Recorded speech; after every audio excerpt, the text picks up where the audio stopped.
বিশ্বনবী ধীরস্থির ভাবে কথা বলতেন, তাড়াহুড়ো করতেন না। সাহাবারা বলতেন বিশ্বনবী যখন কথা বলতেন প্রতিটা শব্দ আলাদা করা যেত, প্রতিটা অক্ষর আলাদা করা যেত। আল্লাহু আকবার। আবার জরুরি কোনো কথা যখন বিশ্বনবী বলতেন ওইটাকে 3 বার বিশ্বনবী রিপিট করতেন। কয়বার? কারণ জরুরি। কারণ কি? যেন না ভুলে যায়, ভুল যেন না হয় 3 বার বলতেন। বিশ্বনবী একবার তাকওয়া নিয়ে ওয়াজ করতেছিলেন আর বলছিলেন তাকওয়া হা হুনা হা হুনা হা হুনা।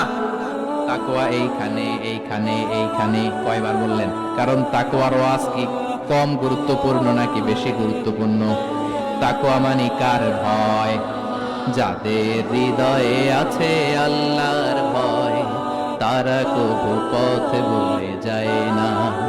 আল্লাহর প্রেম ছাড়া এই দুনিয়া কারো কাছে কোনো কিছু চায় না। ঠিক কি না?